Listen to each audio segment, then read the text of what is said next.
بسم الله الرحمن الرحيم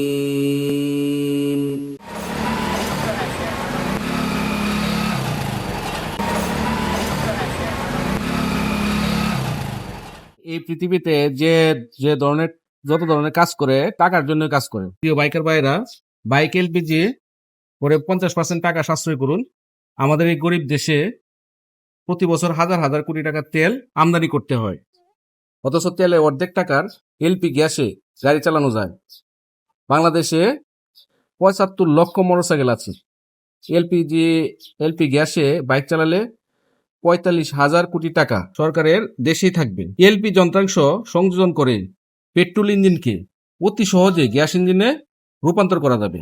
আবার একটি সুইচের মাধ্যমে মোটরসাইকেল তেলেও চলবে। এলপিজি হলো গ্রিন ফুয়েল, এতে কোনো কার্বন নেই, ইঞ্জিনের প্লাগে কোনো কার্বন পড়ে না। এলপিজিতে ইঞ্জিন থাকবে সুরক্ষিত। এলপিতে কোনো কার্বন না থাকায় এলপি গ্যাসে গাড়ি চালালে পরিবেশের কোনো ক্ষতি হয় না। বাংলাদেশে এলপিজি বাইক আবিষ্কারক কে? বাংলাদেশে এলপিজি বাইকের আবিষ্কার করেছেন টাঙ্গাইলের শফিক ভাই। তো শফিক ভাই দীর্ঘ 1 বছর গবেষণা করে এটি আবিষ্কার করেছেন। উনি বিগত 3 বছর আগে একটা অ্যাভেঞ্জার বাইকে ওনার গাড়িতে পরীক্ষামূলকভাবে এলপিজি লাগিয়েছেন। ভাই, আমরা বাইকে যে এলপিজি কেন করব, এটার সুযোগ সুবিধাটা কেমন? জি, একটা ভালো প্রশ্ন করেছেন। বাইকে এলপিজি কেন করবেন? আপনার বর্তমান বাজারে তেলের যে দাম, হ্যাঁ, 1 লিটার তেলের দাম 120 থেকে 125 টাকা। তো আমরা তেল কিনতে কিন্তু বাইকাররা হিমশিম খাচ্ছে।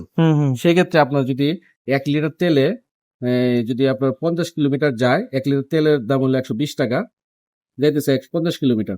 আর আপনি যদি এলপিজি গ্যাস করেন তাহলে 62 টাকায় যাবে আপনার 50 কিলোমিটার।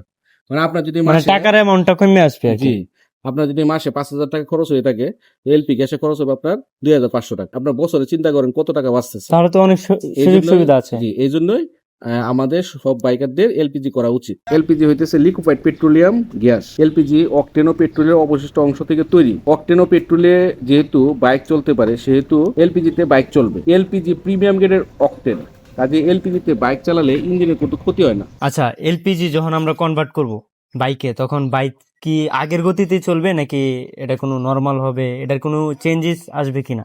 জি, এটা ভালো একটা প্রশ্ন করছেন। তো আমরা বাইকে এলপিজি করলে এই তেলের মানে মতো শক্তিতে আগে তেলেতে যেভাবে চলতো জি, এভাবে কি শক্তিটা কমে আসবে নাকি আর জি, একটু? বলছি। তো অকটেন ও পেট্রোল এর রেডিং রেট হইতেছে 80 থেকে 90, হুম। আর এলপিজি গ্যাসের রেটিং রেট হইতেছে 105। তাই অকটেন ও পেট্রোলের মতোই শক্তিতে বাইক চলবে। আগের মতোই। জি। ভালো। এলপিজিতে কি উপাদান থাকে? রৌদ্রের তাপমাত্রার কারণে বা অন্যান্য কারণে বিস্ফোরণ হতে পারে কিনা? যেরকম অ্যাক্সিডেন্ট হয়ে গেল, তখন বাইক, ধরেন এলপিজির যে বক্সটা থাকবে আর কি, ওটার কেমন ড্যামেজ হবে বা বিস্ফোরণের বিষয়ে জানতে চাইছি আর কি। এলপিজিতে 2টা উপাদান থাকে, প্রুপেন ও বিউটেন। এই প্রুপেন আর বিউটেন এই সিলিন্ডারের মধ্যে থাকে। আর এলপিজি তাপমাত্রা থাকে -43 ডিগ্রি সেলসিয়াস তাপমাত্রায়। তো আপনারা মনে করতে পারেন যে -43-এ তো বরফ হয়ে যাওয়ার কথা। তো প্রুপেন আর বিউটেন 2টা যখন একসাথে মিক্স থাকে, তো এটা কিন্তু বরফ হয় না। এটা আপনার লিকুইড পেট্রোলিয়াম গ্যাস হিসেবে সিলিন্ডারে থাকে। আপনি যদি সারাদিন বাইকটা রোদে রাখেন, যেহেতু -43 ডিগ্রি সেলসিয়াস তাপমাত্রা থাকে, এটা বিস্ফোরণ হবে না। এলপিজি প্রেসার থাকে 250 পিএসআই, 250 পিএসআই। আর আরেকটা গ্যাস আছে, এই কম্প্রেস ন্যাচারাল গ্যাস, যেটা সিএনজি গ্যাস, ওইটার প্রেসার থাকে 4,500 পিএসআই।